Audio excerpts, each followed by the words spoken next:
Hello everyone, welcome back to my digital garden.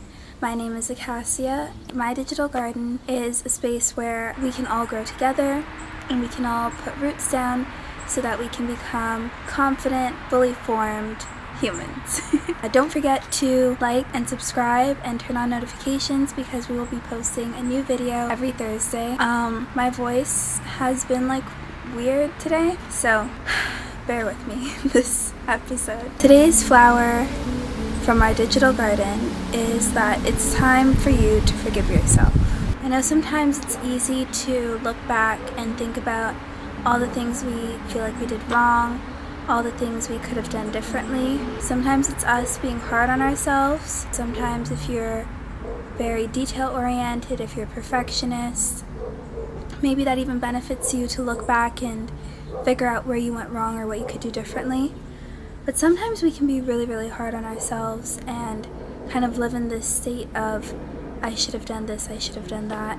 Sometimes other people kind of put us in that place.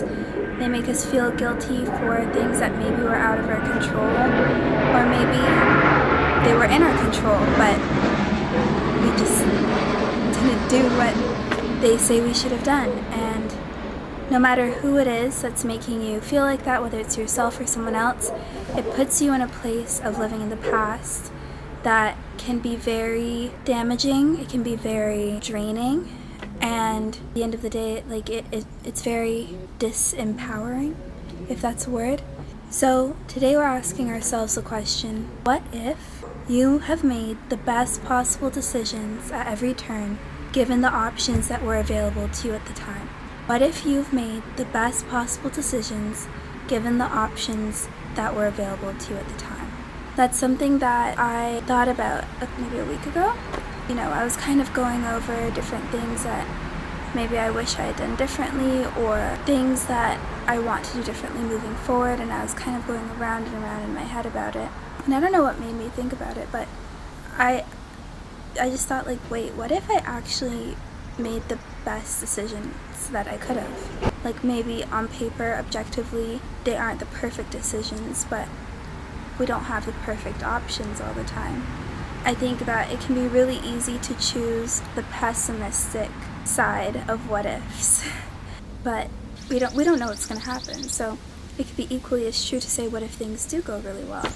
And I found that for myself, at least, I kept saying, what if everything was my fault? And what if everything bad that has happened is an example to me of how bad things could be, and things could get worse, and I have to learn how to, do better so that things are better, because otherwise things will just be worse. And while I do think that it's good to look back and reflect and learn from everything that you've done, learn from everything that you've gone through, at least for me, I don't think it really moved me forward as much as I wanted it to. I could be aware of things that I want to do differently moving forward, but it made me feel stuck in that moment, and it made me feel like everything was my fault. And in reality, that physically can't be possible. It's a whole universe of different variables working together. It can't possibly be all my fault. So acknowledging that some things are out of our control can help, but that doesn't always mean, just because things are out of our control, doesn't always mean that they're not going to work. Things could be out of our control and work more in our favor than we were expecting. So that was something that brought me a little bit of peace. I hope it brings you a little bit of peace. If you've seen the first episode of my digital garden, I mentioned the quote, "Wherever life plants you, bloom with grace." I think that blooming with grace, wherever life plants you, also means forgiving ourselves for wherever we are right now. There are times when we make bad decisions, there are times when we could have made better decisions, and there are times when we made the best decision that we could and we only had bad options. Blooming with grace means making the most of it and making it most beautiful space that we can, given where we are. One thing that also contributes to blooming with grace wherever we are is avoiding the trap of comparison. Comparison can be a very, very tricky sphere to be in. There are always going to be people who compare themselves to you, but you don't want to be the person who is always comparing themselves to others. You automatically take away some of your virtue, I think, when you are someone who constantly compares themselves to others, because you put other people on a pedestal that they don't necessarily need to be on.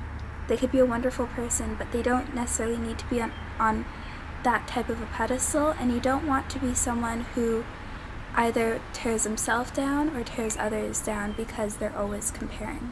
We all have had unique experiences, we all have a unique point of view, and we all have something unique to offer into the world, and we can only bring that value into the world if we accept that we're different from others, and we can appreciate what is different about us and appreciate what is different about other people. The benefit, too, about not comparing ourselves to others is that we open ourselves up to the unique opportunities that only we have.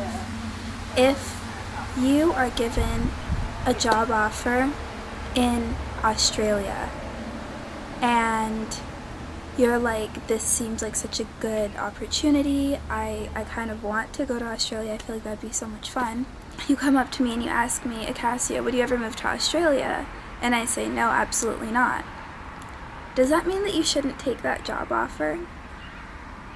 No. Because you don't know why I'm saying I wouldn't move to Australia. Maybe I wouldn't move to Australia because I have a deathly fear of spiders, and I know I could not live in Australia. Maybe I say I would never move to Australia because my situation means that either financially I can never afford it, or I have a sick family member nearby that I need to stay and take care of, or I don't think I could get through the paperwork to be able to immigrate, whatever it is. There could be so many reasons why I'm making the decision that I am or saying what I'm saying. That doesn't mean that you need to change your decision. When we compare ourselves, we change.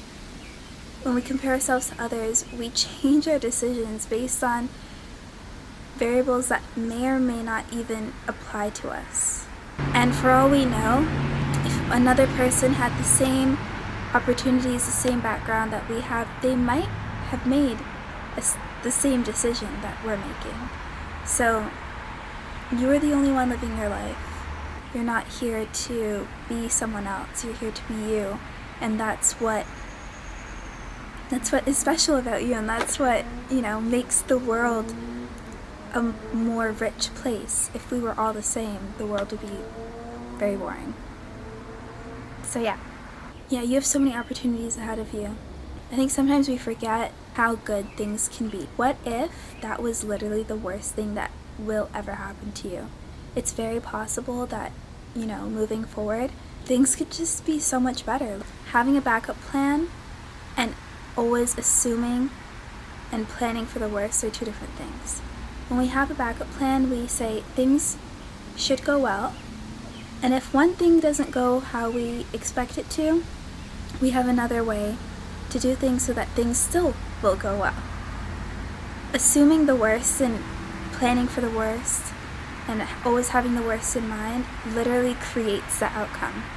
If I tell myself that only bad things are going to happen, I'm not going to notice when the good things happen. I'm just going to see the bad things, and I'm literally going to steer myself into that course. And it can be really, really difficult when bad things have happened to you, and you want to keep yourself safe, and you want to make, sound decisions so that they don't happen again. But oddly enough, bad things don't happen as often as good things do. But you have to train yourself to notice the good things. The more you learn to look for the good in every situation, the more you'll realize that good situations start coming to you. So some things that I do to help me is I like to create I love Pinterest. I like to create a Pinterest board of exactly what I want my life to look like, or exactly what I want to have more of in my life. And I'll save pictures of those things, and I feel like it just trains my brain to see it and look for it.